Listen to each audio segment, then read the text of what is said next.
a journey, a winding road.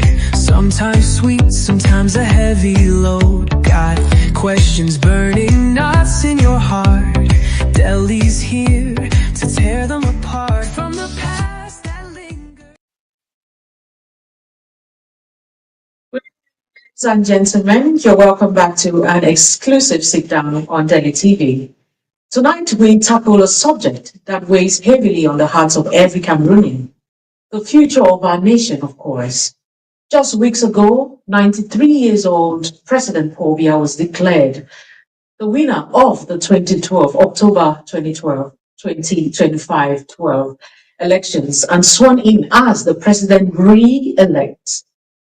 This outcome has been met with widespread contestations and outrage, leading to the protest values across many regions. The question on everyone's mind is, where do we go from here? With us tonight is a voice of insight and experience.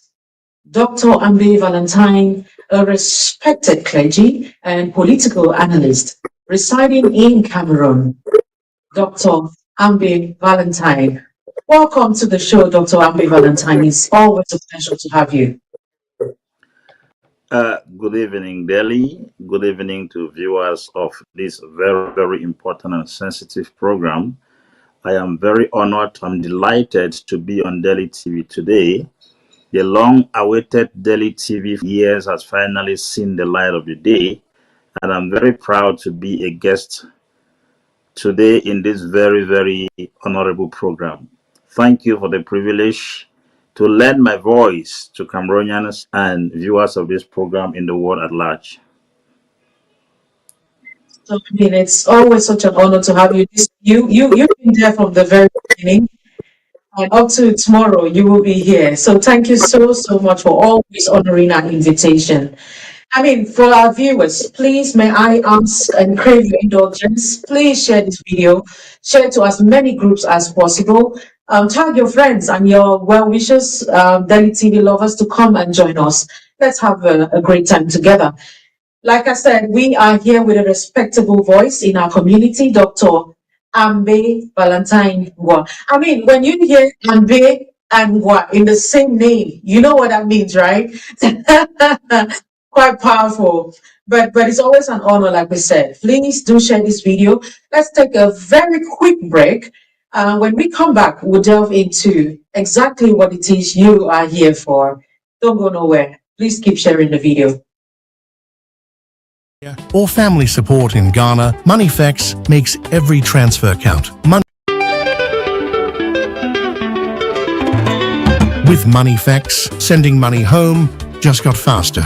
Enjoy top exchange rates, low fees, and transfers that land in under 10 minutes. Whether it's school fees in Cameroon, hospital bills in Nigeria, or family support in Ghana, MoneyFX makes every transfer count. MoneyFX, fast money transfer when it matters most.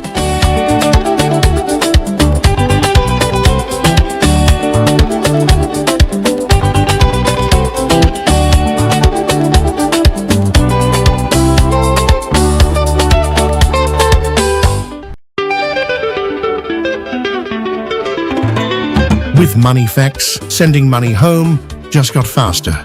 Enjoy top exchange rates, low fees, and transfers that land in under 10 minutes. Whether it's school fees in Cameroon, hospital bills in Nigeria, or family support in Ghana, MoneyFX makes every transfer count. MoneyFX, fast money transfer when it matters most.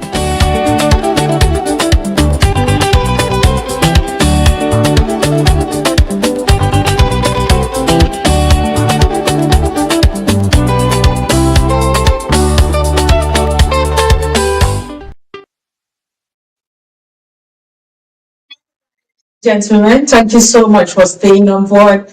Yes, just about that time where we get into talking with our very honorable guest for today. But before he gets back on screen, I'd like to see you all in the comment section. Please be in the comment section, okay? I need to see your comments just so that I can mention your name or give you a shout out. Please join us in the comment section. Give your comments, put in, concerns, raise the concerns, ask your questions. Any question? I mean, he's more than willing to respond to us. Welcome back, Dr. Ambe Valentine. Thank Ngwa. you, Debbie. I should add the ngwa there, so it makes it more powerful. Ngwa is a very powerful name. I was actually checking on the meaning of Ambe and Valentine. I just got curious at some point, and I was like, "What?" I know this is all Bafut in all his glory, but let's know why we call him Ambe and Mungwa. And I was amazed. I was stunned with the meaning of these names. Let me get it. Let me quickly read that for us. Ambe says, Ambe means rich and prosperous. Oh, yeah? And then You Gua got means it. fast, agile, and efficient. Then, of course, Valentine means love. Put all of that together. You can imagine what we're having today. Ah, Delhi, So very it interesting. is my singular honor, my distinct honor to welcome on board Dr. Rich, prosperous, fast, agile, efficient, and loving Doctor. Thank you very much for Okay? all the compliments. Just to set a pace for us. Welcome once again. You're welcome. Thank you very much, Delhi. At least you are even making discoveries about me I do not yet know. Interesting one, right? I mean, I got on Google, I had to check because, yeah, we just call people and we keep calling them these titles and names, and I had to check and see. And it explains how powerful you are. So, yeah. Thank you very much. Okay. This is the first question on everybody's heart. The beginning of the year, or do I say mid of this year, we saw you come out powerfully. And you did state your interest in the presidential elections of this year. And then all of a sudden, bam, you disappeared into thin air. And everyone has been left questioning what happened. Some people of the opinion that the government actually was behind you. And, some said you were locked up. Some said you have been given some few dollars to be silent. I mean, these are word on the street. I said to find out from the horse's mouth today, what happened to you, and may we have an idea of exactly what happened up to this moment where we get to see you again on our screens. Thank you, Delhi, for that very brilliant question. And this is the first very outing I'm going to present the reason why I decided to back out of the presidential race 2025. Initially, when I declared my interest, a lot of supporters came from home and abroad, and we built a very formidable force. Unfortunately, my security advisor has once worked with the U.S. Presidency. He's based in America, and another security advisor in Cameroon told me that the political atmosphere is not comfortable for now for me to step into the waters. So I asked them, and they gave me very concrete reasons, which I will keep them to myself on this platform because they are security details that cannot be disclosed in public. My partners, whom I work with, very well. I work with a lot of government officials, ambassadors, parliamentarians, and senators across the globe, from US to UK to Ukraine and the rest. We're already set to give the 30 million deposit. As a matter of fact, the money was already put in place. But at one point, I told them that we should halt because, first and foremost, the constitution or the electoral code does not permit sponsors from outside to sponsor your project. They were to pay online, and the security details around Cameroon monitors every financial transaction by any presidential candidate. So I had to tell them to hold their peace first. And since I was not going to use the money, I didn't want to collect the money because collecting the money that you will not use, equals tantamount to hypocrisy and manipulation. So I didn't want to delve into that. And secondly, I'm a family man. I have a very fragile family. I have kids that are not yet grown up and they do not know left from right and they don't know what to do at the moment. So I decided to uh, do some other things first before coming back again. The Frenchman says, si tu veux avancer, il faut d'abord même reculer. That is to say, you have to get some steps back, gather momentum before you take the speed you want to take. I did not back out of the presidential race. I just backed out of an event. The race still continues because we'll still have many other presidential elections in Cameroon. So I'm trying to put myself together, and I'll come back for the race. So nobody arrested me. Nobody gave me a dime because I will never sell my conscience. If I were to do that, I would have done that earlier before now, because I've had many opportunities in Cameroon to be bought over by the system, but I can't eat them because I think I have a conscience and I've built an image, an equal reputation that I cannot trade for peanuts. I think the people whom I stand before, I owe them the responsibility of being transparent and also some level of decency and without any character flaws. That's the reason why I decided to back out of the race. But my militants are all over the nation, scattered, and we still communicate day in, day out. As a matter of fact, they've been calling me this morning, putting me pressure that what am I talking about the municipal and legislative elections, and we had a meeting this morning online. So everything is still in place. It was just because of the security situation, and my security advisors were not liars because the outcome of the presidential election has spoken enough. Yeah. That you get to give clarity to these things, the concerns of the people who were rallying behind you. I mean, I was one of your cheerleaders, so, and I Yes. was I was kept in the dark on this. So I'm happy hearing directly from you, and I guess for the those of us listening as well would really, I mean, they're happy to have you say these things like they are.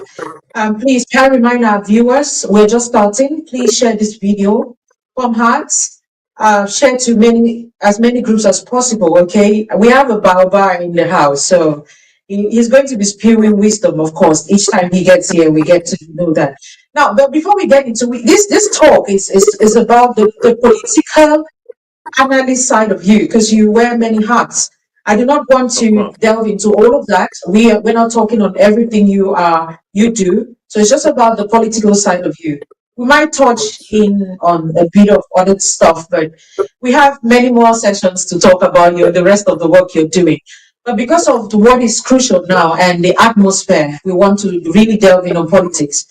And what better person to bring on this on the platform than you?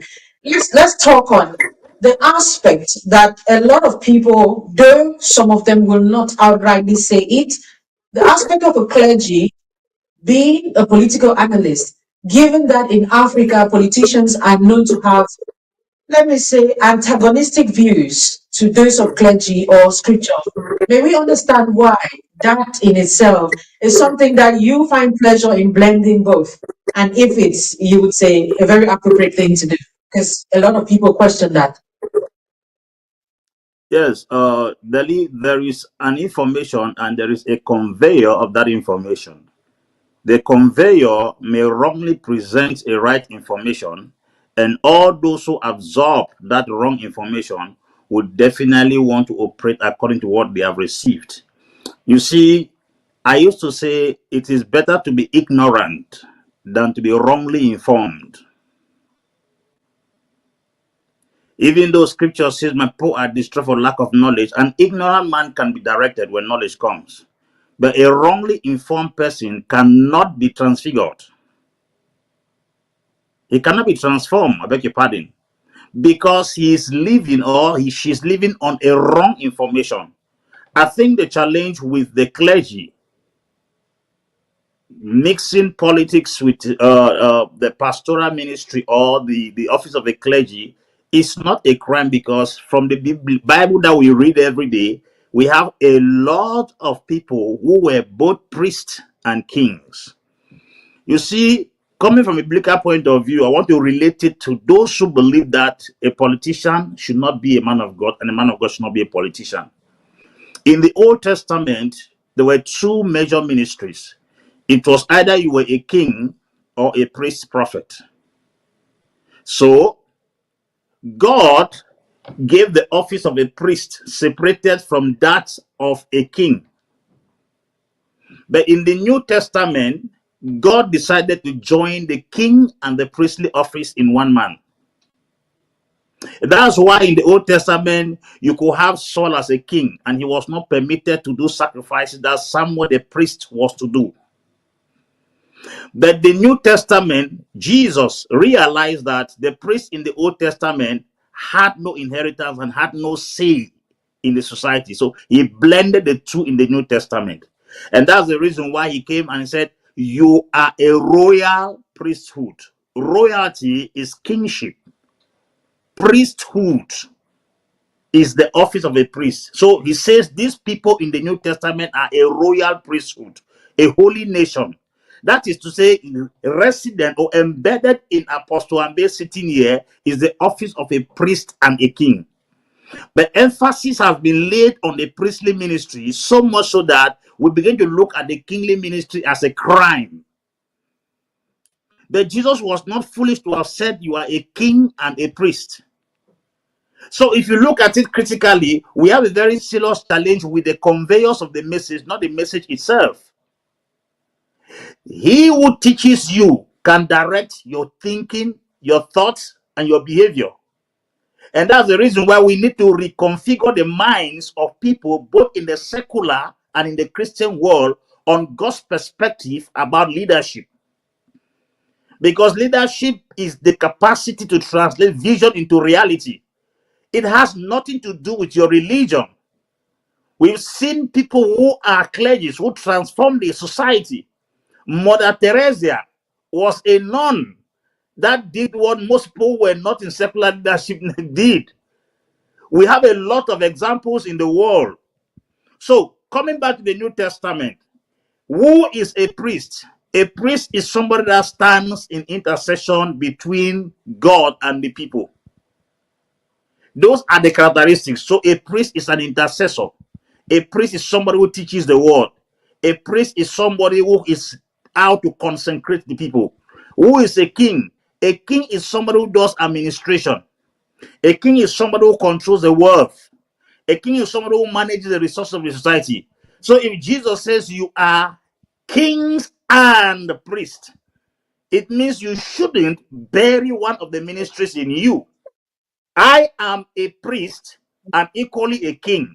I can be a priest on Sunday to preach God's word and a king on Monday as an administrator or a legislator in the parliament directing the affairs.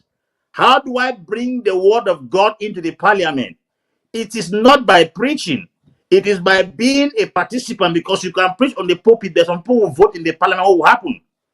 So we need to fully understand the purpose of the New Testament church. That's why in the Old Testament, the priest was based in the temple. And the purpose of the priest was to offer up sacrifices. And the king was supposed to be in the palace. So this time around, he says you are kings and priests. It means the church, the temple, is now in the palace. So if people say that a priest or a pastor is supposed to be president or governor, is a mistake. The governor of Benue State in Nigeria is a reverend father. The former president of Malawi is a pastor of Assemblies of God, Lazarus Chakwera. And we can go on and on and on and on. Before the Greco-Roman Empire, or after the Greco Empire, the Roman Empire came, it was priests that were ruling communities like governors. They were trained in the Vatican and sent to head communities. Those who have not had a profound result or proper study of the priesthood or the Roman Empire will begin to contemplate. Now, coming back to the issue of separating church leadership and secular leadership, it is Madison, an American president, who came and introduced that church leadership should be separated from secular leadership. That's Jefferson's principle. It's not a biblical principle. So I think it is lack of understanding, and the people conveyed the message of who is to lead a nation or who is to be engaged in politics that brought the problem we find ourselves today. I love the how powerful you put it, and giving the scriptural backup makes all the difference. Doc, is it okay for us to have you centralized on the screen, please? Can you? We need you. We need you properly on screen. Yes, I think it's a lot better now. A lot better. Well, no, Yes, go, take it more towards your right. Good. trust my. And then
welcome back, ladies and gentlemen. Thank you so much for staying true.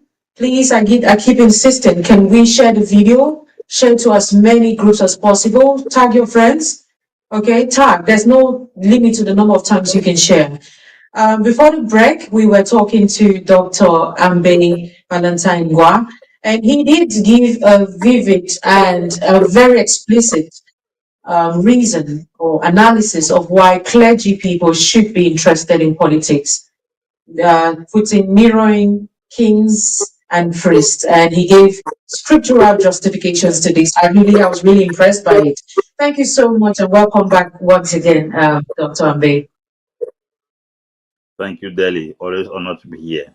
I hope my screen is okay I'm now. happy that. Yes, perfect. I mean, it's perfect. We should have done this before. We do apologize for that. But again, let's move on to talk about the nitty-gritties of today's show. Again, replay of history. We've seen we've seen 1992, Ni John Frunzi. 2018, we saw Maurice Kamto, and all of these persons allegedly won the elections. Oh, let me not say allegedly, won the elections. And again, 2025, we're seeing a replay of all of that by Issa Juma Bakari. What does this outcome of the 2025 elections and the subsequent swearing in of the president Biya signifies to you, as far as the legitimacy of our democratic process is concerned? Another definition for insanity is doing the same thing over and over, yet expecting a better result. They say one is a coincidence, two is an accident, the third time is a program. I think by now Cameroonians supposed to have learned that the ballot box can never, I repeat, in Cameroon, determine the rotation of power from one person to another. You see, one of the funniest things that has ever happened in Cameroon is the introduction of multipartism. If you look at it critically in this Vaijo, work was done very well. Things were moving very well. Vaijo introduced a one-party system, that is the CNU, that had no competitor, but made sure everybody, the government was not competitive, it was inclusive. I repeat, it was not competitive, but it was inclusive. If you look at all the respected and sensitive offices in Cameroon by then, they were held by people from different regions of the country. That smokescreen we have there in Cameroon right now as multipartism can be compared to the one-party system Aido introduced in 1966. In 1966. This is because it is important to have an inclusive government, than to have a competitive government. The shadow we have in the name of competition, multipartism, is not as effective. It is not as industrious. It is not as productive as the one-party system. If you look at Aido's system of government, it was a one-party system, but almost every person was involved. Secretary of the presidency was Samuel Boada, came from Kongsamba. You had the chief of defense of the marine, it was General Tato, that came from Manu. Even Aido's wife came from Marwa. You had the delegate of national security, he came from Bafut. Name them. You will realize that it was a system of government that went for the competent. It didn't go for tribes. But look at the government we call today a multi-party government, a competitive government.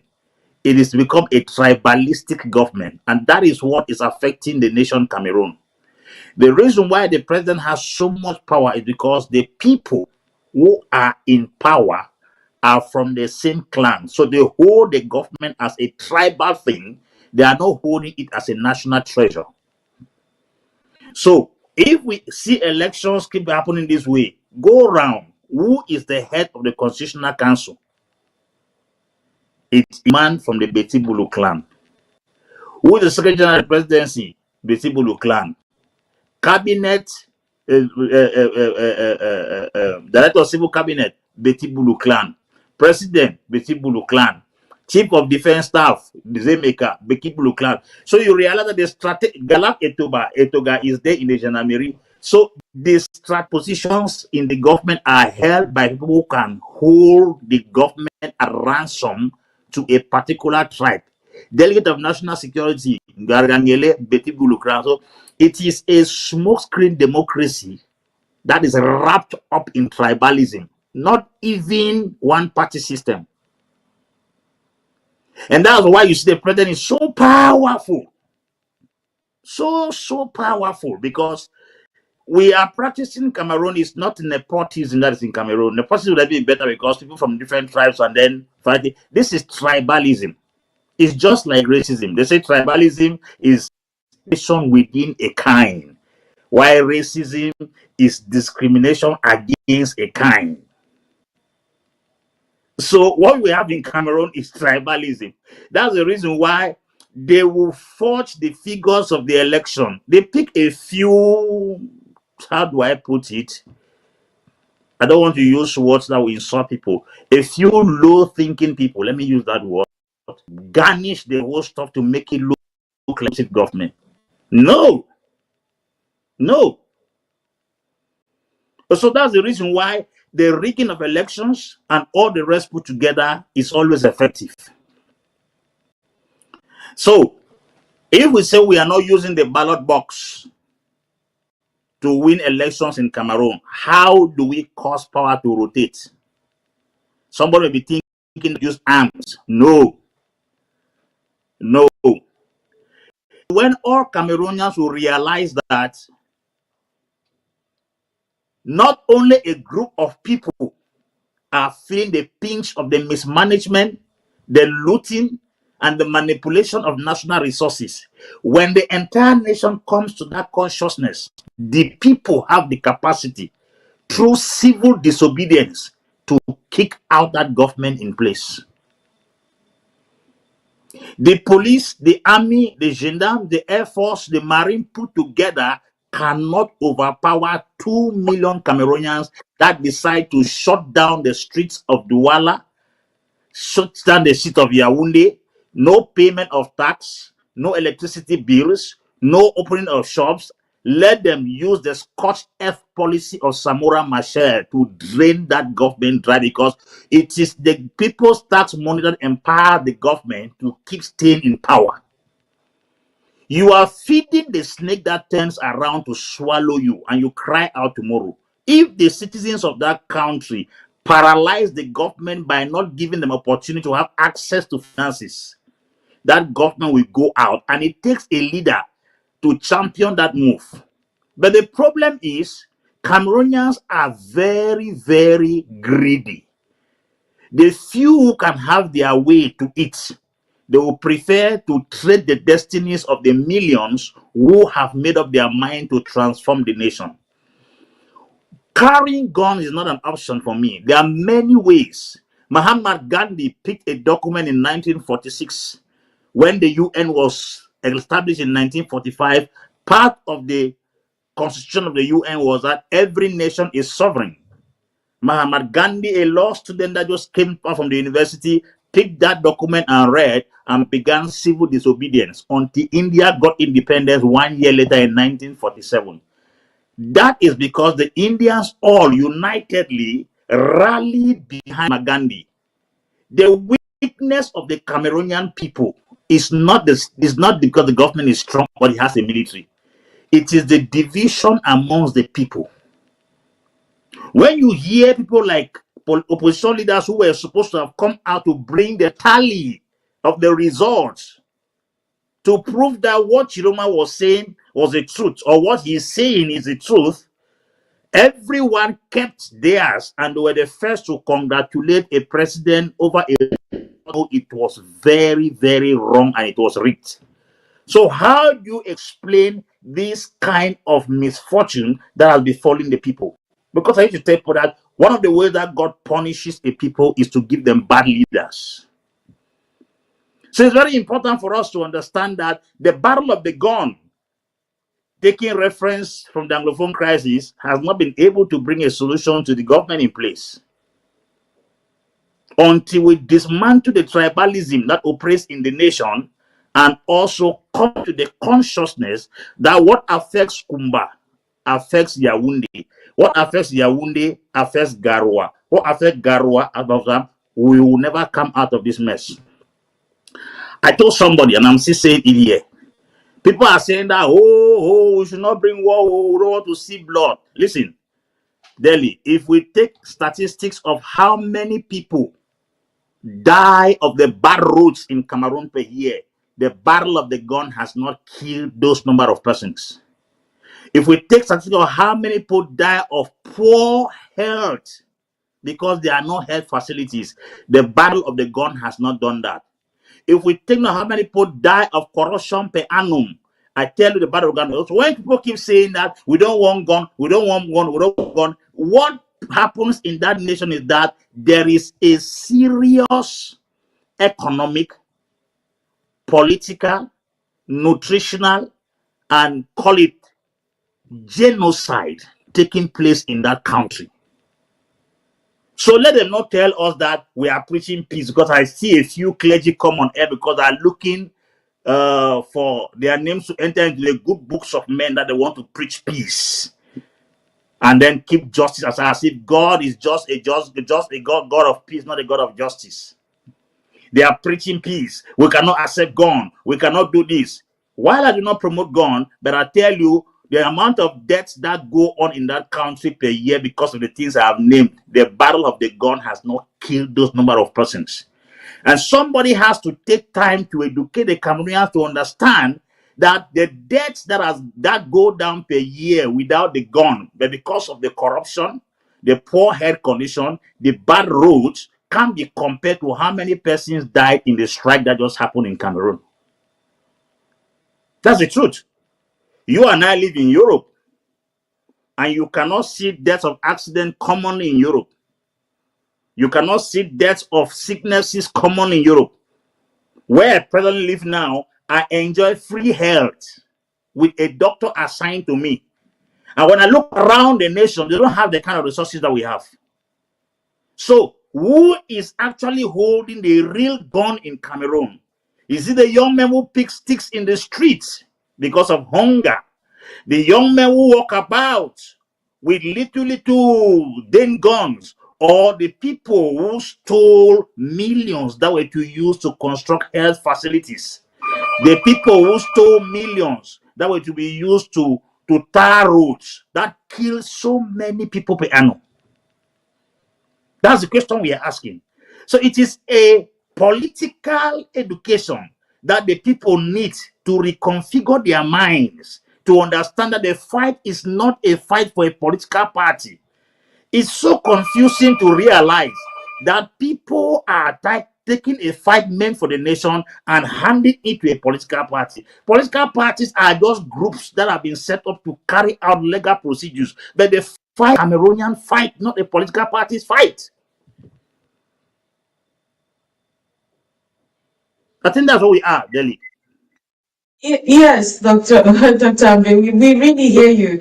But let me take you like two steps back. At the start, you did mention, I mean, you gave some reasons why you did not. We didn't see you pull through with your this political aspirations this year. Isn't it contradictory to the fact that you wanted to run in for president given all of this knowledge you know about the country? Or did you at some point find out about all of this just along the way? Because I mean, it's a bit conflicting to me. You see what I Yes, mean? yes. You see, you don't just get up and start fighting. You have to start fighting for a reason. There was a need to go in for elections. Once you are cheated, you hold that now as a standpoint to fight. You can't just get up and start fighting. Like now, Chiroma is fighting the government, and Chiroma has legal grounds. Tomorrow, if he's taken anywhere, he will say that he has a tally of results that he contested and his result was stolen. Even if he resorts to arms, there is a reason on ground. So sometimes we don't go for the election because we know we are going to win. We are looking for a legal ground to operate what we want to operate. To operate what we want to operate. That's the truth. So it is not like you're just going in for the election because you know that you're going to win the election. No. Go in for the election. Once you are cheated, at least the international community and the people at home will know that you are fighting for this reason. But you can't just get up. And part of what we are supposed to be doing as ministers, as politicians, our responsibility is to sensitize the people, educate the people, keep bringing to their consciousness that what guns can do can be compared to what bad roads do every year. We wait after 7 years before we conduct elections. And within the period, maybe there are some chaos within that period, and a few persons that will say, we don't want blood, we don't want blood. For 7 consecutive years, you hear that 30 people died in touristic, 14 died in guarantee. People died in the hospital. A woman was refused health care at the end of the hospital. She died with the twins in her womb. Who takes statistics of all those deaths when you are telling me that carrying the gun for 1 week, we kill people that 7 years has not killed? Who?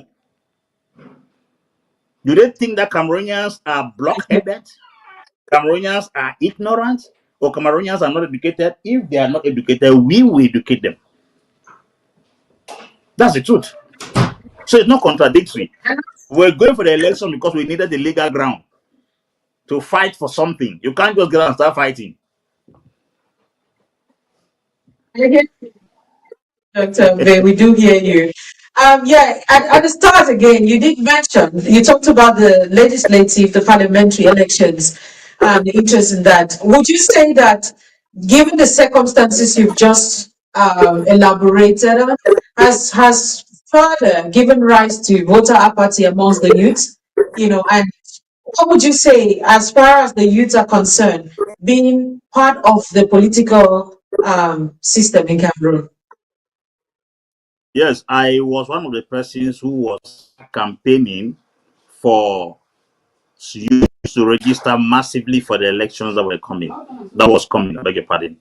I was actually the one that was agitating. I was carrying out campaigns. I even went to the street with megaphones and called on the youth to register because there was a deep voters apathy as far as the Cameroonian youth were concerned or are concerned.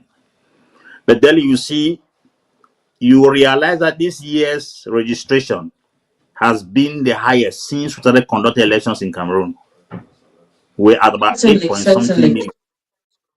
Now, 8 point Yes. something million persons went in for the elections. These guys still played the same game. This time around, the test was conducted with impunity.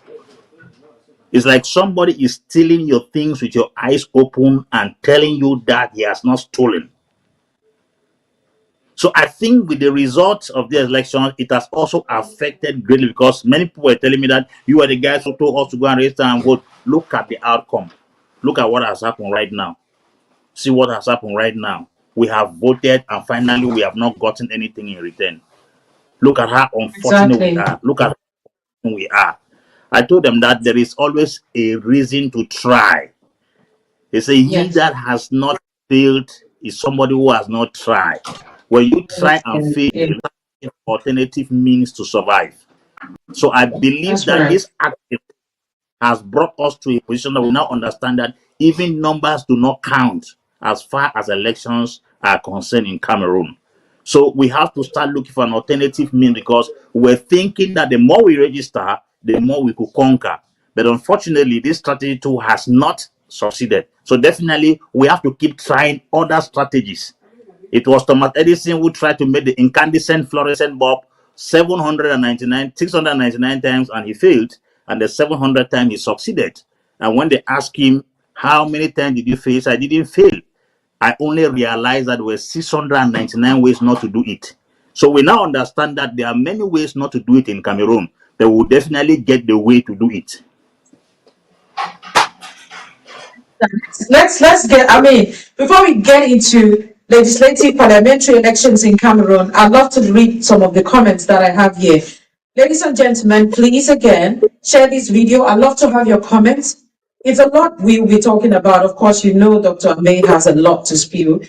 I have Ernest Akame Zeme Sube. He's saying that I believe in your principles, my apostle, and your sense of judgment. Thank you so much, Mr. Ernest.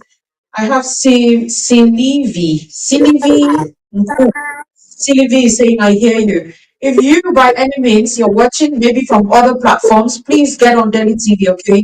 Let us have your comments in the comment section. Yes, because we need to project them. And every one of you, I see you people watching, please share the video again, just so that we can engage and get more persons come on board to ask their questions, share their concerns, give their own views, and yeah, we can all learn from it. Coming back to you, Dr. Ambe, I always love to hear from you, and especially the aspects of youth. Let's talk about the legislative. Did you at some point say no, you're not going to go in? Because I heard you say your your your persons in Cameroon are actually pushing for that angle. Is it now a new strategy to say, okay, since we cannot change from the top, we can change from the bottom? And how is that impactful in the life of the youths politically? Yes, Delhi, I've preached about cutting the tree from the roots, not from the branches. The president seems to be like the top of the, which are the branches, but to catch or to cut down a tree, you get down to the roots. Taking the municipalities and taking the constituencies will be a very strong weapon, a very, very strong weapon. But also analysis have proven that over the years, we have seen many persons. I mean, many persons have attempted the legislative and municipal elections. The same thing that plays with the election plays with the municipal elections. I want to tell you the depth of the corruption to the extent that you can be in CPDM and you are denied the opportunity of being a president, a municipal councillor or a parliamentarian because the parliamentarians in the CPDM or the ruling party, they are not voted, they are appointed. That is, I've seen a CPDM militant crying to have been betrayed by the CPDM. That means there's a corruption against other political parties and there's a corruption within the CPDM. That's the height of the corruption. That's the height. So when you are standing in as a municipal or a parliamentary candidate for the CPDM party, it has to do with your financial stability. It has nothing to do with your reputation, your education whatsoever. I've seen somebody who I was very close to, was supposed to be the parliamentary kind of political community, and they bought her position with 5 million, and she wept and told me that she's very disappointed. I said, well, if you could be treated this way, somebody who has served the CPDM for many years, what about those who are just coming? It shows that your longevity, your durability in CPDM does not count. It is your financial stability that determines what happens. So, If the ballot box is stolen at the presidential level, it is also stolen at the legislative and the municipal level. There are some of these Isuzu double cabin pickups that carry votes from the polling stations to the DO's office. That distance between the polling station to the DO's office, a lot of things happen. So I think a lot of people don't seem to understand the depth of the corruption and the manipulation of results of elections in Cameroon right at the grassroots. Right at the grassroots. As much as we're going to encourage a lot of young people to go in for the elections, municipal and legislative, but I will tell you that it's like throwing water on a duck's back, because if you go to the Parliament of Cameroon, it's 180 seats. The CPDN has 152 seats. Is that a democracy? That's not a democracy. The United States, if you realize that 100 senators, you will see 49 Democrats, 51 Republicans. You go to the House, the Congress, you will see 100 Democrats, 99, 101 Democrats, 99 Republicans. An inclusive government where people can argue, cancel, reject bills. But there it is a yes sir, yes sir. We are ruled by decrees, because once the president proposes anything, the majority of the parliament is the CPDM, so it overrides every other political party that's in the system. We once preached that go and take the constituencies, take the municipalities, so that you can argue bills in the house. But you realize that almost all opposition candidates who stand in particular constituencies are defeated, not because the people did not love them. Ask all those militants of different constituencies if at all the parliamentarians they have inside the glass house is the poll they actually voted. You will realize that it's the same routine that takes place at the presidential level that replaces itself at the municipal as well as the legislative level. So, like I keep saying, we will keep encouraging people to keep trying until we finally get a perfect way out of this dilemma, because it's actually a dilemma. Yes, it's indeed a dilemma, a difficult one, because the love for country and then the corruption that we have on the other hand. I mean, it's quite, I guess, the major reason why, especially youth, have the apathy for politics. Let's look at the thing that has been going on, and let's touch on the Anglophone crisis for a bit. I mean, for all these years, we've seen the two English-speaking regions of Cameroon, fought, and they did all of what they've done. But more than ever, we've seen a kind of unity.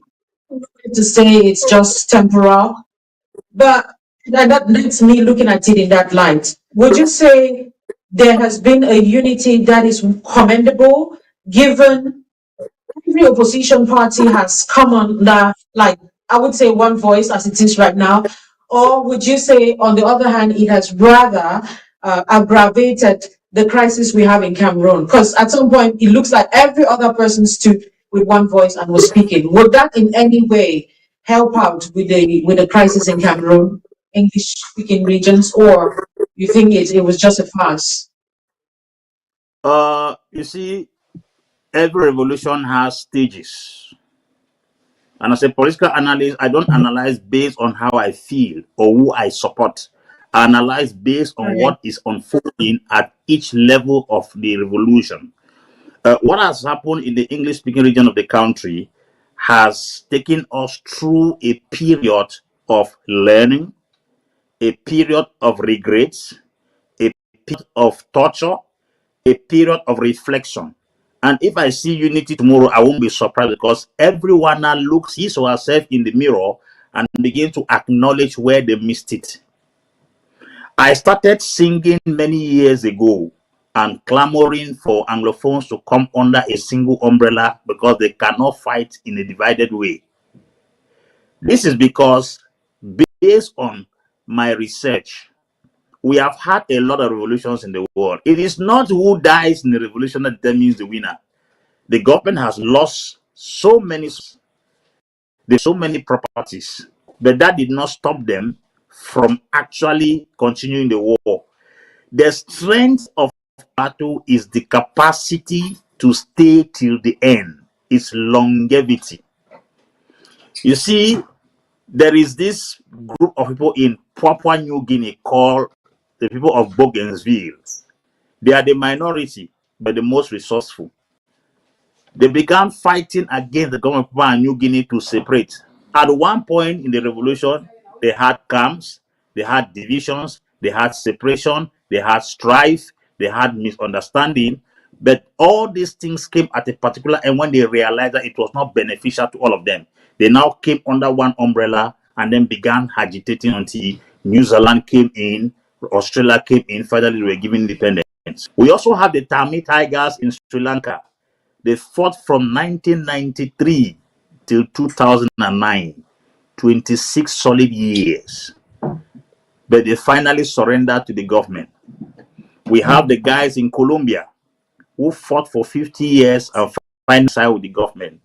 I think if at all the Anglophones have gone through torture and the pains they have gone through, they begin to realize personal interest is not as important as the collective interest of all Cameroonians. So if reconciliation, if peace, if unity is coming among them, it is based on the valley of the shadow of death they went through. It is beginning to put some sense in their head. I've said it, if somebody does not learn through teaching, the person will learn through experience. And I think the Anglophones are now learning through experience from what they have been through. Because all that pride, the arrogance, the self-centeredness, the high-mindedness is gradually dwindling, and humility is taking the place of all these very terrible traits of leadership. If somebody does not learn through education, they would definitely learn through experience. And it's hard to learn through experience because, again, you might never come out of it. Again, that's where we find ourselves. So you see, I love those powerful words there. Let's see. We have a couple of persons in the comment section. We have Reverend Jesse Song is there. Shout out to you, Reverend Jesse Song. We have he's saying that amazing Q&A there. Thank you so much, Reverend Jesse Song. We have Etel Dreader said, Name is saying, Daddy, you just spoke the truth. We must give a reason for the corrupt leaders to be exposed outrightly. Thank you so much. Then we have Partem. Partem says seat of wisdom, referring to you, Dr. Ambe. Thank you so much. And those of you who are watching at the background, please endeavor to join in. Drop your questions, your concerns, your remarks. Of course, we'll read them. Just about time for us to get our correspondent, Colette Loom, on the ground, speaking to ordinary citizens about their feelings regarding the election's outcome. Let's take a look at what the streets are saying. We'll be right back. For over 40 years, President Paul Biya has been the only leader many Cameroonians have known. His re-election has once again reopened conversations about change, continuity, and the country's future. From the political atmosphere of the Republic of Cameroon, I see that most of the masses were against his rule as the president of Cameroon. But what I wish for him is that he should make amends with his competitor Issa Chuma Bakari, so that they should come into compromise, so that they should rule Cameroon as a peaceful nation as it was before. Economic hardship remains a central concern, with many saying the cost of living continues to rise while opportunities shrink. Despite their doubts, some citizens say they still believe in the possibility of positive change if government promises turn into real action, especially that of creating jobs as it fulfills the promise for ENS graduates. I want to be very honest with you. I would like to say this government, the past government that is still the government in place, it has always promised and failed. But I want to believe that this time, since they saw the level at which people were not happy and they went on the street, I want to think their words will be backed by actions. And I want to think that those who go to ENS, that was the only thing in this country that Anglophones really had, and it was taken away from them. So I want to believe that this time they will not only send children or students to ENS, but they will learn to keep them, because that's not all about economy. How much do you pay the teachers? Because most of the times the teachers go there, when they come out, the salaries are too small in such a way that most of them leave the country and they go to look for greener pastures out of the country. With that now, we see that the government is putting in too much to train teachers, and who end up going out of the country to look for better opportunities. It's not only about sending people to go to ENS, it's about keeping them to train Cameroonians so that tomorrow we have a better Cameroon. As President Biya begins his 8th term, many Cameroonians say their patience is wearing thin, but their hope remains alive that this time promises will become reality. I want to think that there can be hope from the way Cameroonians agitated. If they really want to make us or the place to be a little soft, then they should do something. We don't need to hear words. Let's see action. But I want to believe something will be done this time around. We are going to have peace in respect of the actions of the President of the Republic. What is said and done in the Republic of Cameroon, not what is said and it is not done. Cameroonians now wait to see if the next 7 years will mark a new chapter of progress and relief for the many struggling Cameroonians.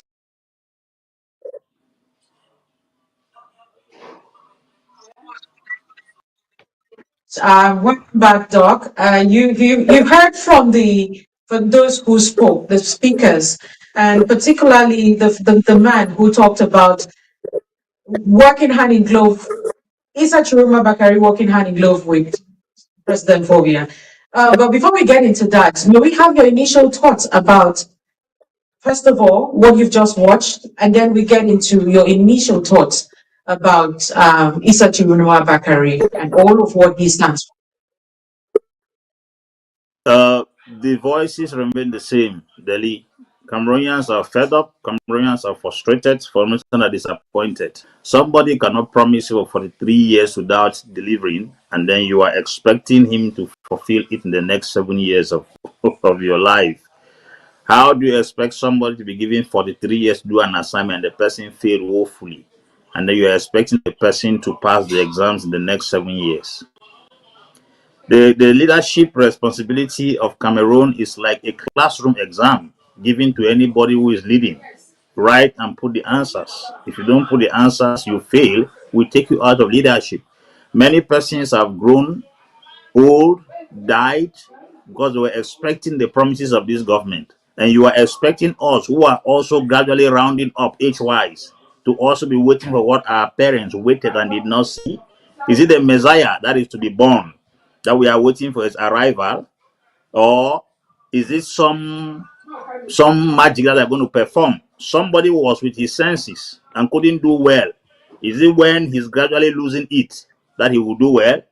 You hear the voice of the prayer saying that this government has always given fake promises and they have not accomplished it. But they believe that. They still believe. And it's very dangerous. There is a difference between believing and knowing. Believe is something you wish it will happen. Knowing is something you are conscious. That's why Jesus did not say you believe the truth, it will set you free. He said if you know the truth, that means you can also know lie. It's when you know truth that sets you free. When you know lie, you are not set free. So we have known lies for years, but we are not free. Let's know truth. Truth. The knowledge of the truth. You can still know the knowledge of the lie. We have known the knowledge of the lie for so many years. How do you expect us to be free? So some people just say you shall know the truth. They just think that statement is a casual statement. There's a knowledge of the truth and there's a knowledge of the lie. Many people have received the knowledge of the lie. That was that they are not free. So we have known lies for many years. And a government that stole elections and did public lie to come to power. Is it truth they will tell you after that lie of elections? They should start telling us truth from the day they voted. They should have been since. If you want to know someone who is telling truth, somebody who was supposed to have acknowledged the truth of the election result. Somebody who lied through elections to come to power, and you expect him to tell you truth after I told lies to come to power.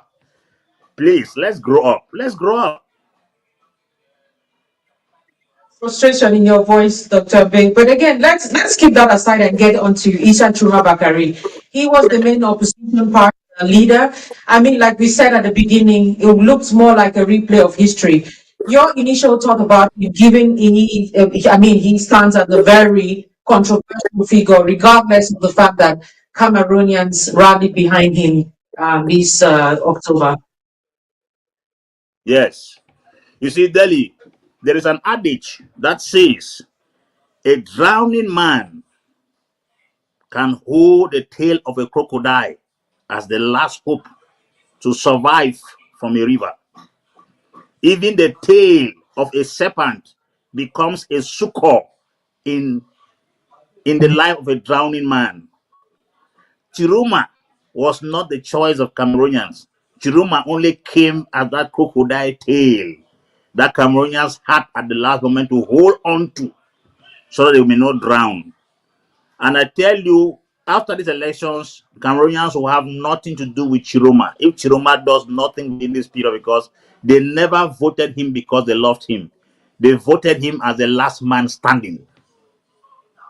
That's the truth.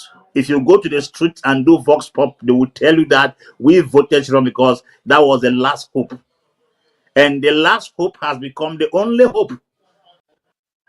He carries an aura of hope around him as compared to the incumbent. And that's the reason why, and then gave all their support to Chiroma. They just wanted change. Like the Bishop of Yagua said, we want change. Even if the devil that comes to power, let him take power, we'll arrange the rest later. So I think that statement fits the Cameroonian demography at this particular moment. We are the group of people who are in the sea drowning, and the only thing available is the tail of a crocodile. That is not even too safe, but it's the last hope. So if you ask Cameroonians, they have a lot of things against Issa Chiroma. But the things they have against Issa Chiroma can't be compared to the things they have against the ruling, the government in power. And that's the more reason why. So talking about Chiroma discussing issues with the states to settle, there is no way Chiroma can negotiate with the government and go scot-free. It's only for those who do not understand this government. Chiroma has one way. It's only one. The only way is to fight and take power or abandon it completely. Any negotiations will be tantamount to his early death. It's as simple as ABC. People just speak because they want to speak. Because the kind of trauma, the kind of headache that Chiroma has given this government within this short period of time, the government is first of all at a very low ebb. The Anglophone crisis has paralyzed the government to a point where if anything sparks again in the north, then the government will just sink. Do you know that according to IMF statistics, World Bank statistics, Cameroon owes $846.686 trillion francs yearly as debt? I mean, the debt that your small boy, my boy there in UK, will come up tomorrow and still be part of those who will pay the debt. How do you explain that? So if I thought they engage into anything like war now, with the amount of money that has been spent in the north and the south as far as war is concerned, please, you don't expect the government to embrace anything like war now. It's going to be very, very bad. Why do you think that there are roads that are untarred, health facilities that are not equipped, and sometimes people go without salaries? It's because there is no money. There is no money. 846 trillion point 686 billion francs CFA debt for as at June 2025. We're not talking about what has taken place from July to December. So it's very critical. It's very, very critical. So talking about negotiations with Chiroma is something that I think it's an illusion. It's an illusion. Yeah, it's an illusion. We're just hearing some of these things. Let's talk about again. We're going to take a break, but before that, we would still want to hear your thoughts about him. these are the general cries of Cameroonians. I mean, your thoughts about his strategy, your thoughts about, how far he's come, and the hope maybe that you have for him, as it is right now. Earlier on, we heard he gave an ultimatum of 48 hours, and if not, yet we're still hoping and looking. Tell us about what you think about his strategy and all whatnot. But before we come, I mean, you have cut your breath, take some time to digest all of that. Let's have a short break. When we come back, you will be talking Isa Chiruma Bakari, but most importantly, we would love to have you share your core pillars of your vision for a new Cameroon. Don't touch that dial, ladies and gentlemen. Please keep sharing and tagging your friends. We'll be right back. With Money Facts, sending money home just got faster. Enjoy top exchange rates, low fees, and transfers that land in under 10 minutes. Whether it's school fees in Cameroon, hospital bills in Nigeria, or family support in Ghana, MoneyFX makes every transfer count. MoneyFX, fast money transfer when it matters most.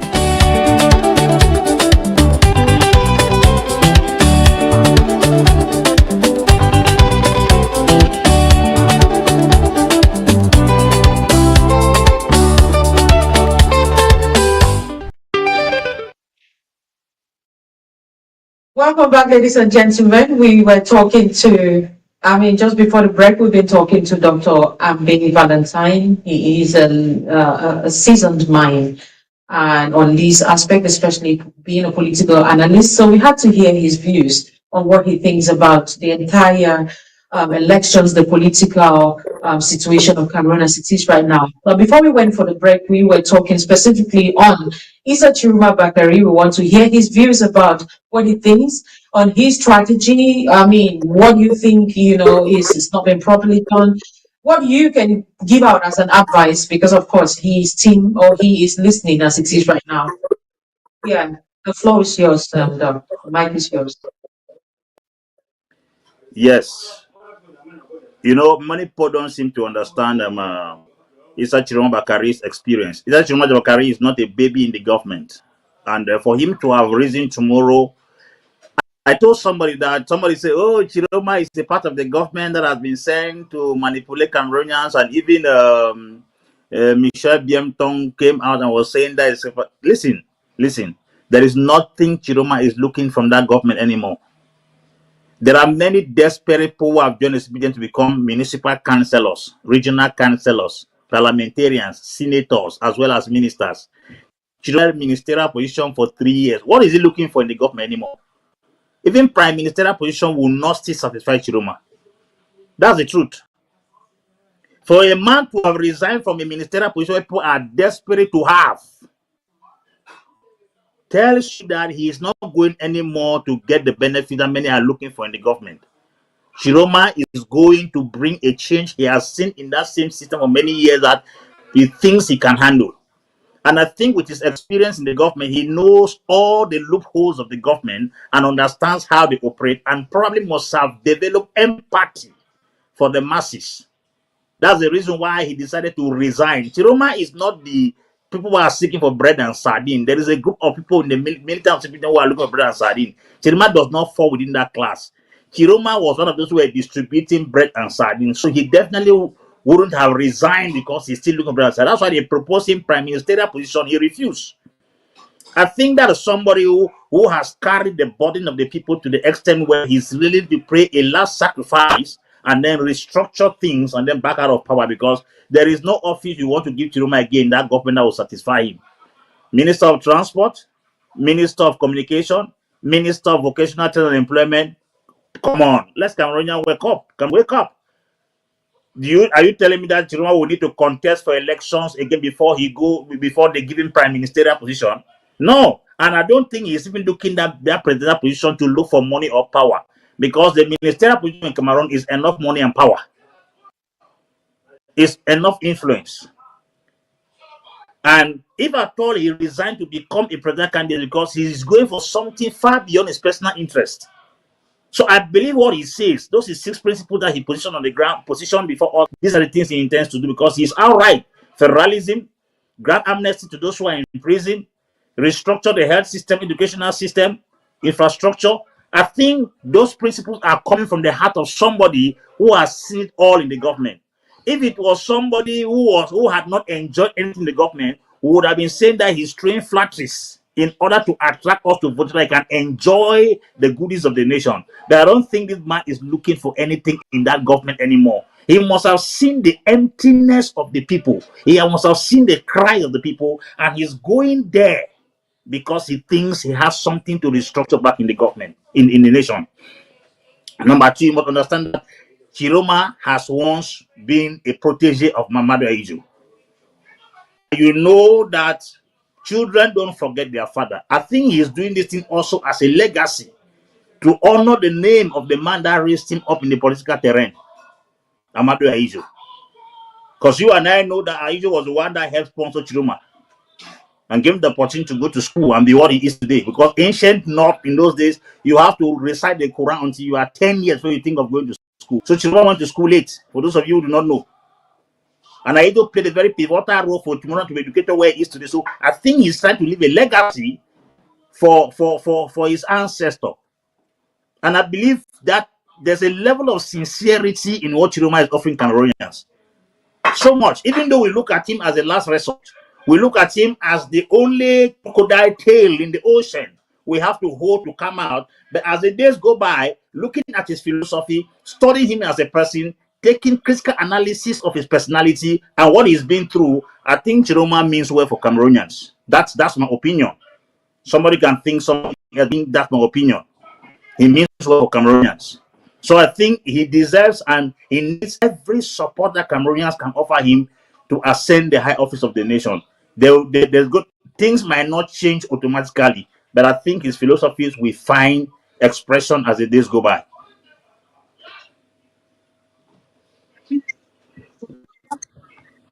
So much for sharing your insights, your views about Chiroma. Just so, for those who were doubting, Dr. Ambe Valentine has touching on again and given us enough reasons why, contrary to the many reports from some people who would say detractors, Issa Chiroma Bacteria is legit. Let's move away from that and talk about your core vision and values as far as the new Cameroon is concerned. Yes, you are not going in for presidential elections again. You withdrew. Yes, it's going to take us another 7 years before we have that conversation again. But then you have not just been a political analyst, you have had visions that I'd love to think of. It's very important to especially the youth of Cameroon. May you share a bit of that to us? May we get to pick your brains around that, know what it is you have. Maybe that was part of your manifesto. This is an opportunity for us to just benefit from what it is you have as vision for Cameroon. Yes, Delhi, I still have the intentions to run for the presidency of Cameroon.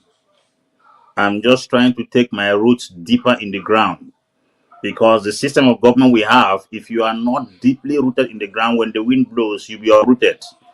I have studied Cameroon for many years, and I think that I'm not ready to repeat the mistakes my elder brothers have made. So that's in my time. I'm coming back in 2032 to run for elections, presidential elections. And I'm working on that now already. I'm taking 7 years to work on that. I have studied Cameroon. Cameroon, first and foremost, is a country full of human resource. The strength of every leadership is to identify the human resource, not natural resource. That's the reason why the poorest nations in the world are the countries with natural resources. Natural resources, yes. Most of the natural resources are the poorest nations in the world. But if you look at countries here in Europe, they don't have natural resources, but they have good human resource. It is human resource that turns natural resources to benefit the people. So I think the first thing you have to do is to be able to scout, both from the diaspora and at home, the best minds so far as the nation is concerned, where you will not be giving poor responsibility based on tribalism, nepotism, or friendship. It will be based on competence. And I think Cameroon have those mines scattered across the globe. And I'm talking right on this platform with one, the lead singer. Oh, I'm right here. So I think the first thing we have to do as a leader is the capacity to identify the best minds in the nation. That's the reason why if I take up responsibility in leadership, the first thing we have to do is to go on a human resource research, both at home and abroad. Who are the Cameroonians in Thailand? Who are the Cameroonians in China? Who are the Cameroonians in England? Who are the Cameroonians in America? Who are the Cameroonians in Kumba, Yaoundé, making impact in this area? That's the first meeting I will have. I will not have meeting with elected officials. I will have meeting with the best minds of the nation, at home and abroad. I will give them a platform to bring in the ideas, the thing they can bring in transport, in education, in health, in infrastructure, and in technology, as well as on how to manage the natural resources in the country. Because I can tell you, Cameroon's deficiency is that we are putting square pegs in round hole and round peg in square hole. A simple example, a minister of agriculture this year, next minister of sport. How do you reconcile a man that read agriculture to be doing sports? It tells you it is just a friendship business born on tribalism, nepotism, and frustration. Somebody leaves the Minister of Justice, tomorrow is the Minister of Agriculture. How do you connect law and agriculture? You and I have gone to school. Those are two different faculties with two different departments. So it takes a lot of frustration to see people who are in offices that they are not competent to manage. And that's the reason why there is a deficiency. Give 100 million in the hand of an empty-handed person, he will come back home with nothing. And give 1 million to a man that has brain, he will come up with an enterprise. The prodigal son left home with resources and came back poor. Jacob escaped home without any kobo and came back with a nation. That is just a biblical anecdote to show you that people's brains are more important than their pockets. I can tell you, if you go to America, to England, to scout Cameroonians who are doing best in banking, in technology, you'll be amazed at the outcome. That's the first thing. Number two, after discovering all these minds put together, they will write us a project for the kind of Cameroon they want to see in their respective fields. Their proposals. When they come with proposals, we now take references to other nations on how to, first of all, generate the resources. Because they have given us the impression that you must borrow to survive. But we saw African presidents who are now doing, or we have seen African presidents who now, and they also did, run their countries successfully without necessarily borrowing income from anywhere. I'm not saying that borrowing is wrong. No, borrowing is biblical.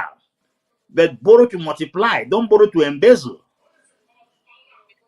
That's the first thing. The next thing, there are three important things in the nation. If those things are not important, development. Number one is energy.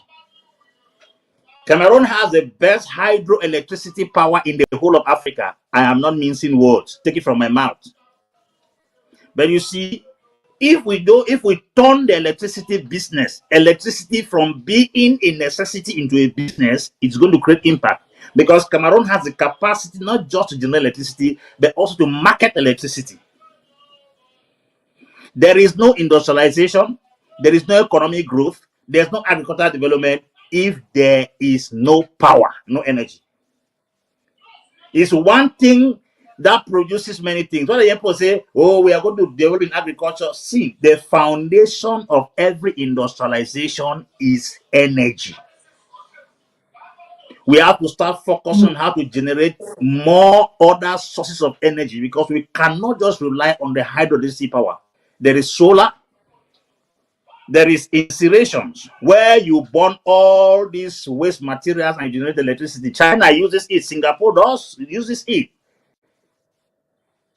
Recycling of materials to generate electricity. There is solar energy, there is hydropower electricity, there is incineration for energy, and go ahead. Energy. The third thing is very important, that is very essential for growth, is transport system. You see, it's rather unfortunate that Cameroon have bad roads every year, and I understand why they have the bad roads.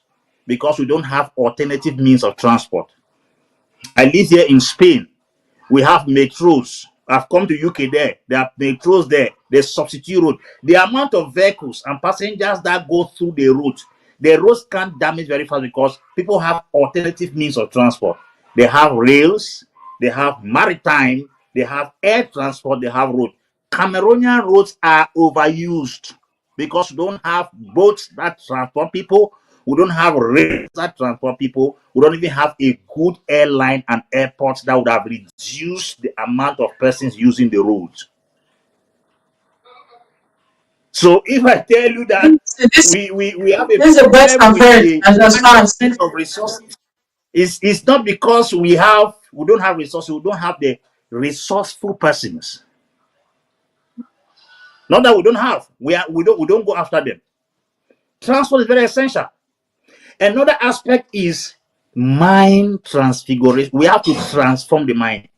Cameroonians are poor mentally, they are not poor physically.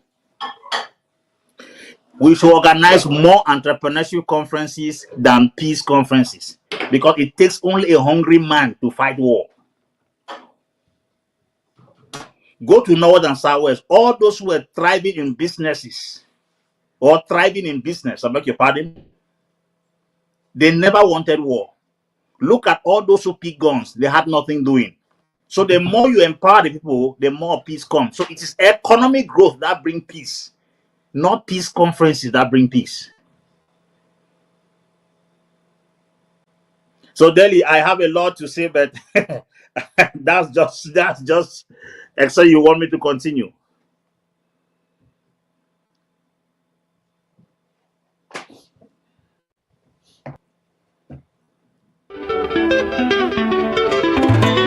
With MoneyFX, sending money home just got faster. Enjoy top exchange rates, low fees, and transfers that land in under 10 minutes. Whether it's school fees in Cameroon, hospital bills in Nigeria, or family support in Ghana, MoneyFX makes every transfer count. MoneyFX, fast money transfer when it matters most.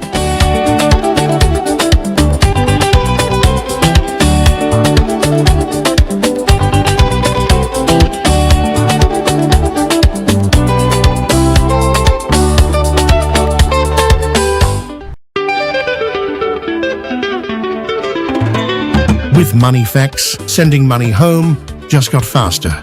Enjoy top exchange rates, low fees, and transfers that land in under 10 minutes. Whether it's school fees in Cameroon, hospital bills in Nigeria, or family support in Ghana, MoneyFX makes every transfer count. MoneyFX, fast money transfer when it matters most.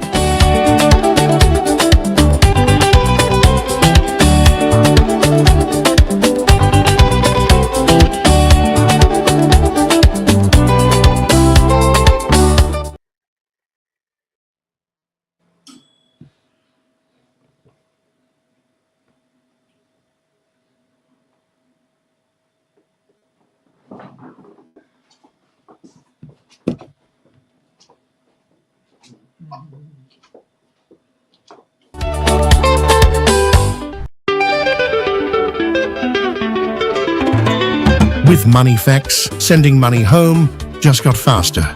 Enjoy top exchange rates, low fees, and transfers that land in under 10 minutes. Whether it's school fees in Cameroon, hospital bills in Nigeria, or family support in Ghana, MoneyFX makes every transfer count. MoneyFX, fast money transfer when it matters most.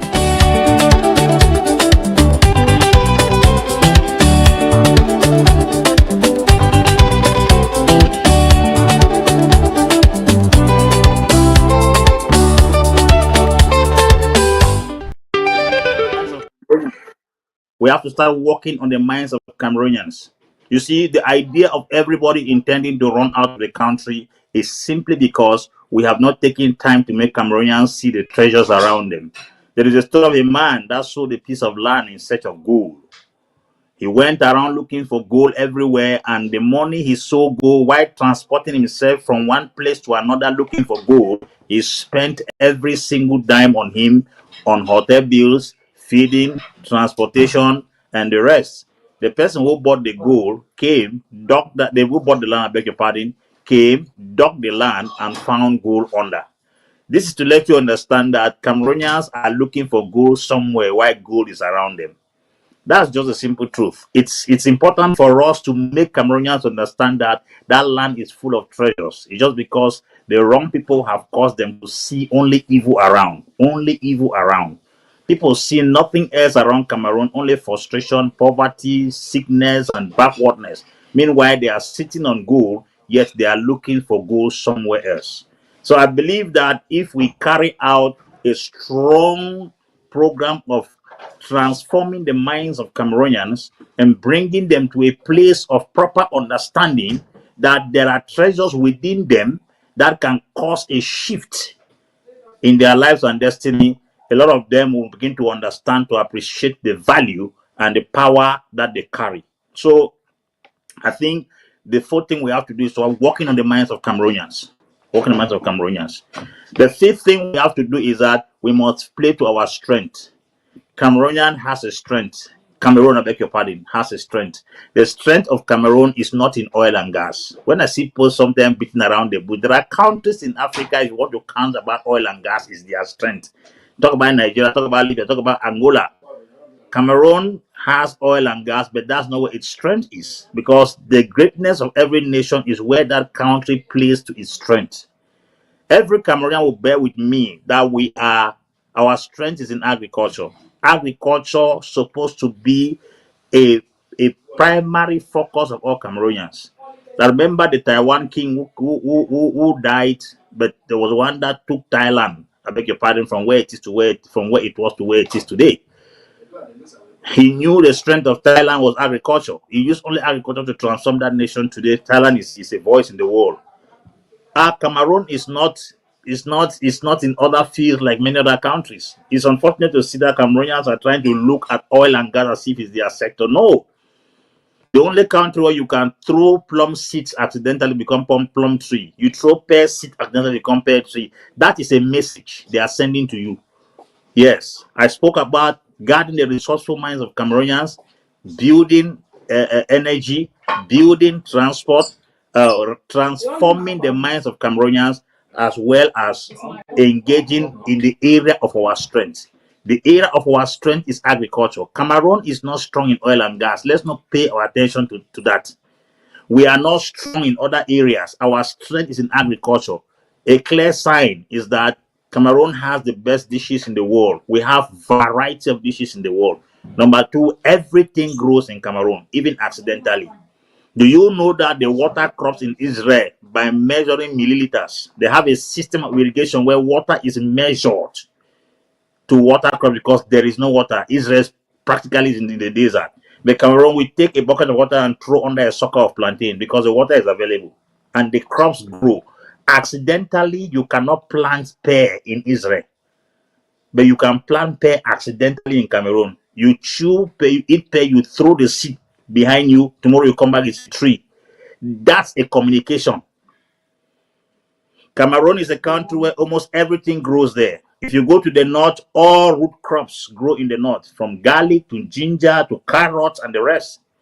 You come in those cash crops, as they call it, because the colonial master gave us the impression that cash crop is cocoa and coffee because that's their raw material. They preach us cash crop for what they will buy. Who told that cassava is not cash crop? Who told that cashew nut is not cash crop? Cash crop is anything in English that produces cash. Cassava produces cash, so it is called cash crop, but they told others it's food crop. Why did they call coffee cash crop, cocoa cash crop? Because they knew it was their raw material. They knew we didn't have machines to process cocoa, so they placed value on cocoa. Now you realize cocoa has world market price, coffee has world market price, banana has world market price, cassava does not have. So let's invest more in businesses where we control the price. There are 300 products out of cassava and not up to 200 products out of cocoa. So the problem is up here. It's up here. Cassava, the price is not in the world market. Cashew nuts, the price is not in the world market. Bush mango, the price is not in the world market. But coffee is in the world market. Cocoa is in the world market. Chef, who processes cocoa? Switzerland. Who processes coffee? UK. Who processes banana? The Western world. They don't process cassava. That's why they didn't give it a price. But you and I process cassava. There are 5 countries that consume gari the best in the world. Cameroon is among those countries that consume gari in the world. And gari comes from cassava. Potafu comes from cassava. Ethanol comes from cassava. Starch comes from cassava. I can keep naming them. So we have not started doing agriculture. How many years does it take cassava to grow? It takes 6 months. By the time somebody plants cocoa, by the time cocoa is maturing after 5 years, somebody has harvested cassava 10 times. So your 1 year harvest of cocoa, I have harvested cassava for 10 years. By the time you are struggling to build the first bungalow, I have built 6 apartments with cassava. And that's what you call food crop, not cash crop. The agriculture they gave us was a problem. They taught us fishing in Japan. They didn't teach us fishing in the Buncha. They taught us shifting cultivation in the Ghana of India. They didn't teach us shifting cultivation in Ekona. What do they plant in India that we cannot plant in Ekona?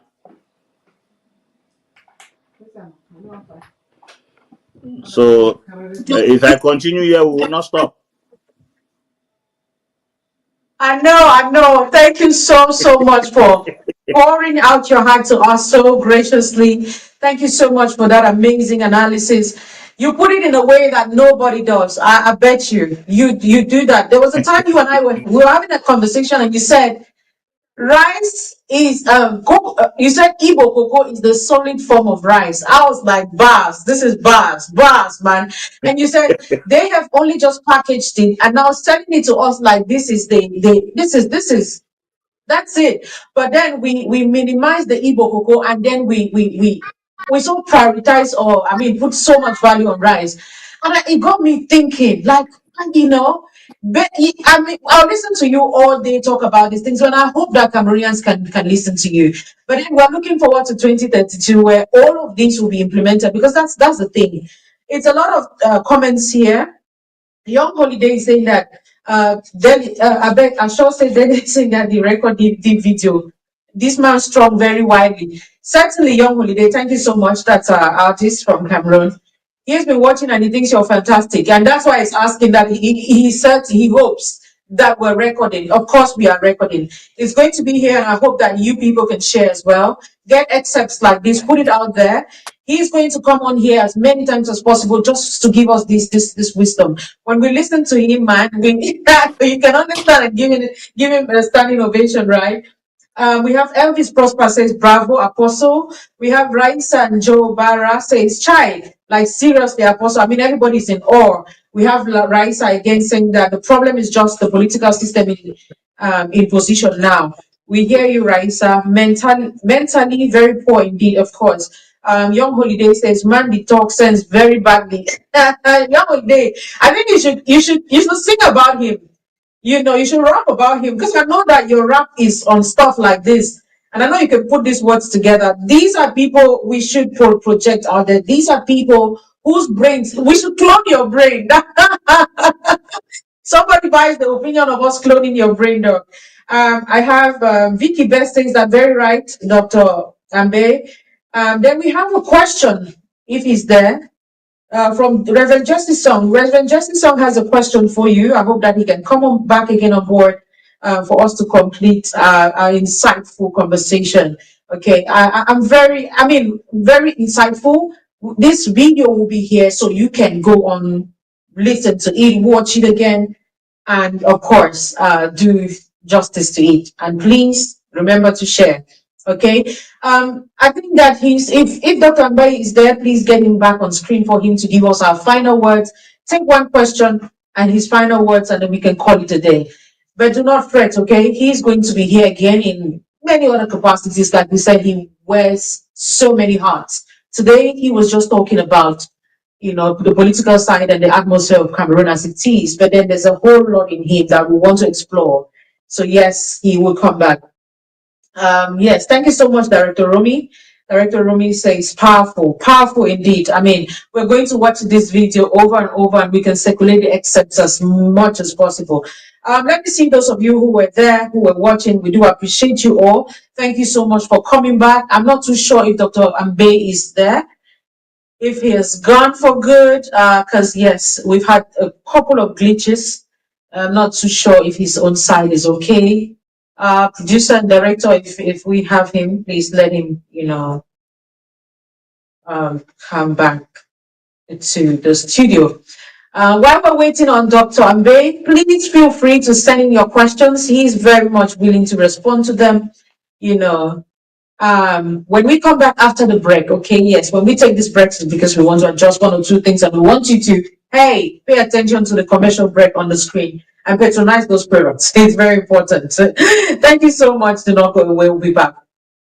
For 43 years, Paul Biya has been at the helm of power, longer than most of today's youth have been alive. His re-election in for another 7 years in his 8th term sparked mixed feelings, from frustration and fatigue to a call for change and renewed hope. However, most Cameroonian youths are hopeful the words in his speech during his swearing-in ceremony will be respected. Speaking to some youths in the economic capital, they express their aspirations to President Biya's promises. Many young people say they have grown up in a cycle of economic struggle, unemployment, and political uncertainty, conditions they feel have dimmed their future. For the new mandate, so according to what our president said this year, as he says, he's going to improve the jobs opportunities for our citizens in Cameroon.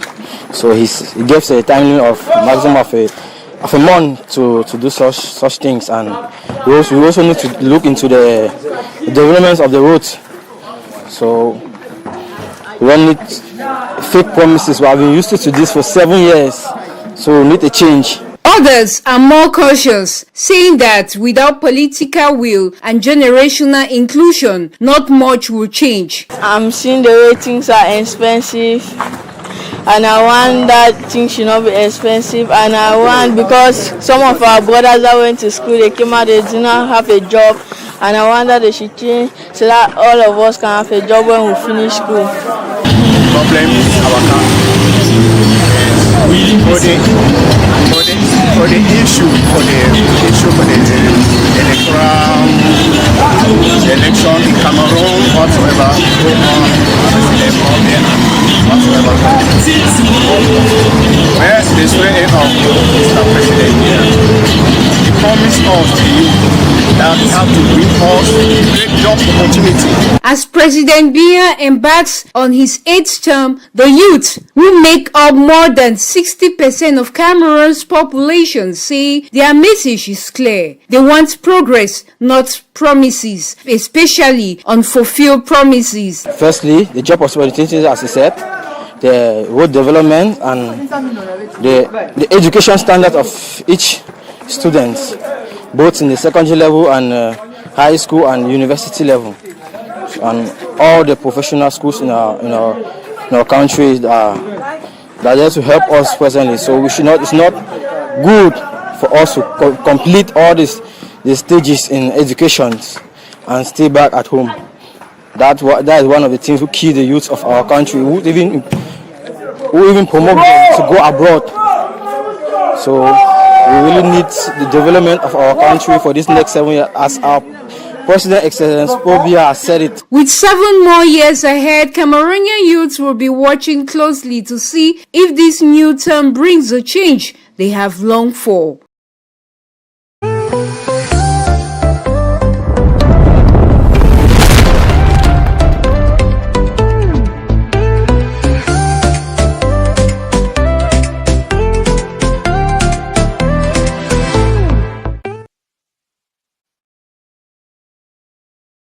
Gentlemen, once again, we do apologize for the technical issues we've been having. Sadly, unfortunately, we will not be having Dr. Ambe grace our screen again.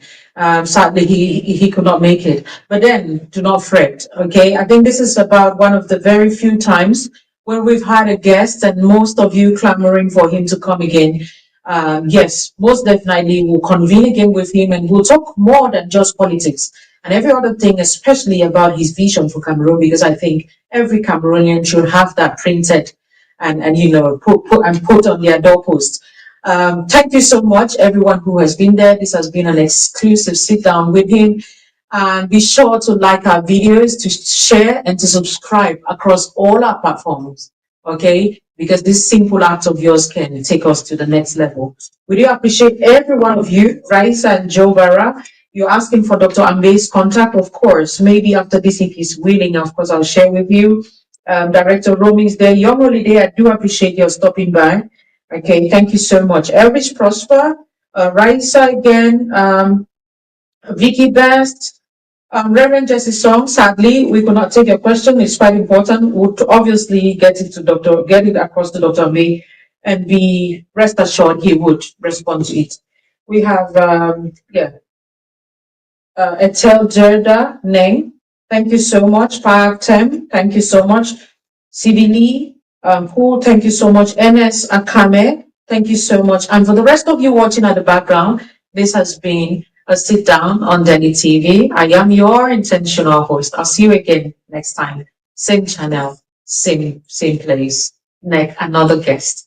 God bless and stay blessed.